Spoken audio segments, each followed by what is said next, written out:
8월 28일 월요일입니다. 어제 주일은 잘 보내셨지요? 이제 주신 말씀 붙잡고 세상 가운데서 살아갈 때에 예수 향기를 퍼뜨리는 한 주간 되시기를 축복합니다. 오늘 함께 묵상할 말씀은요, 사도행전 27장 27절에서 44절입니다. 열나흘째 되는 날 밤에 우리가 아드리아 바다에서 이리저리 쫓겨가다가 자정쯤 되어 사공들이 어느 육지에 가까워지는 줄을 짐작하고 물을 재어보니 20길이 되고 조금 가다가 다시 재니 15길이라 암초에 걸릴까 하여 고물로 닷넷을 내리고 날이 새기를 고대하니라. 사공들이 도망하고자 하여 이물에서 닻을 내리는 채하고 거룻배를 바다에 내려놓거늘 바울이 백부장과 군인들에게 이르되 이 사람들이 배에 있지 아니하면 너희가 구원을 얻지 못하리라 하니, 이에 군인들이 거룻줄을 끊어 떼어버리니라. 날이 새어가매 바울이 여러 사람에게 음식 먹기를 권하여 이르되 너희가 기다리고 기다리며 먹지 못하고 줄인 지가 오늘까지 열나흘인즉 음식 먹기를 권하노니 이것이 너희의 구원을 위하는 것이요 너희 중 머리카락 하나도 잃을 자가 없으리라 하고 떡을 가져다가 모든 사람 앞에서 하나님께 축사하고 떼어 먹기를 시작하며 그들도 다 안심하고 받아 먹으니 배에 있는 무리의 수는 전부 276명이더라. 배부르게 먹고 밀을 바다에 버려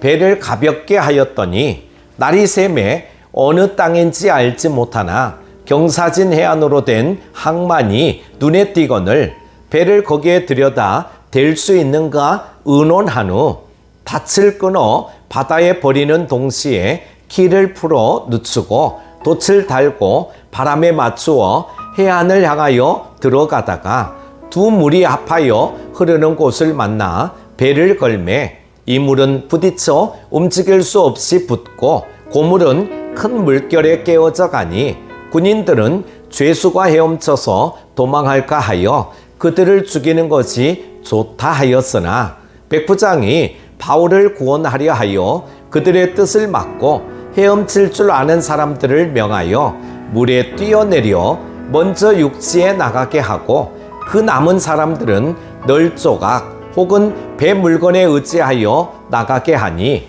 마침내 사람들이 다 상륙하여 구조되니라. 아멘.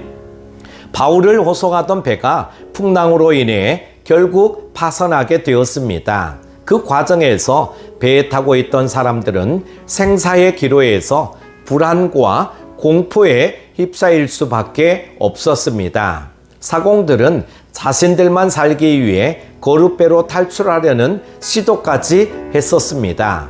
바울은 그러한 사실을 백부장과 군인들에게 알리면서 사공들이 없으면 다른 사람들이 무사하지 못할 것이라고 경고했습니다. 그러자 군인들은 사공들이 배에서 탈출하지 못하도록 거룻배를 끊어버렸습니다. 그리고 바울은 불안에 떨며 열나흘 동안이나 음식을 먹지 못한 사람들에게 음식을 권하며 그들을 위로합니다. 하나님이 그들의 머리카락 하나도 상하지 않도록 지켜주시리라는 말로 그들을 안심시킵니다.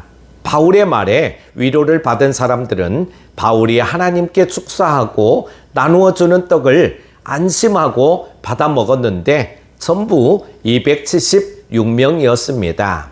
그들이 예수님을 믿는 성도들이 아니었으므로 성찬은 아니었지만 바울이 하나님의 이름으로 축복하고 음식을 나누어 먹을 때 그들의 마음에 하나님의 위로와 평안이 임했음을 짐작할 수 있습니다. 바울은 직접 복음을 전하지는 않았지만 그 상황에서 적절하게 하나님의 이름으로 축복하며 그들에게 하나님을 전한 것입니다. 불신자들도 어려움에 처하면 지푸라기라도 잡는 심정으로 신을 의지하게 됩니다. 그러므로 우리들은 어려움과 위기에 처한 사람들을 주님의 이름으로 위로하고 그들의 필요를 채우도록 도와줌으로 복음 전도의 기회를 만들어야 할 것입니다. 선교 사역을 크게 두 가지 영역으로 나눌 수 있는데, 직접적으로 복음을 전하는 사역과 섬김과 봉사를 통해 하나님의 사랑을 전하는 간접적인 복음 사역입니다. 먹을 것이 없어서 당장 굶어 죽게 된 사람들에게 복음을 전하고 도움을 주지 않는다면 그들은 복음을 거부한 것입니다. 그런 사람들에게는 음식을 주어 살아갈 수 있게 지원하면서 복음을 전해야 합니다. 그래서 선교사들은 선교지의 현실적 필요를 채우는 사역을 많이 합니다. 학교, 병원, 고아원 등 그 사회의 필요를 채우므로 간접적으로 하나님의 사랑을 그들에게 전하는 것이죠. 바울이 죽음의 공포로 두려워하는 자들에게 하나님이 그들의 생명을 지켜주실 것을 선포함으로 그들을 안심시킨 것과 같은 일입니다. 이러한 간접적인 선교 사역은 그들이 하나님의 능력과 사랑을 체험하게 함으로 하나님의 영광을 밝히 드러내는 것이 목적입니다. 예수님도 제자들에게 사람들이 그들의 착한 행실을 보고 하나님께 영광을 돌리게 하라고 말씀하셨죠. 우리나라에 처음 들어온 선교사님들도 학교와 병원 등을 세워 현실적인 필요를 채워주었습니다. 지금도 선교사님들이 세계 곳곳에서 다양한 방법으로 사람들의 필요를 채워주면서 그리스도의 복음을 전하고 있습니다. 그러므로 교회는 지역사회 속에서 복음을 전할 뿐 아니라 도움이 필요한 사람들을 섬김으로 하나님께 영광을 돌려야 합니다. 또한 선교지에서 섬김과 봉사가 이어지도록 끊임없는 기도와 함께 물질적 후원을 아끼지 말아야 할 것입니다. 사랑하는 큐티 가족 여러분, 사람들의 현실적 필요를 채워주는 섬김과 봉사는 그들이 복음에 마음을 열게 하는데 지대한 역할을 합니다. 여러분에게 주신 물질을 가지고 필요한 곳에 주님의 이름으로 선교를 하는 것입니다. 그리하여 사람들의 삶의 문제에 민감하게 대처해 그들에게 더 가까이 다가가 복음을 전파하는 교회와 성도들이 되기를 바랍니다. 오늘 하루도 승리하십시오. 기도합니다. 하나님 아버지, 어제 주일도 잘 보내게 하시고 세상 가운데서 말씀에 의지하여 빛과 소금으로 살아가게 허락하심을 감사드립니다.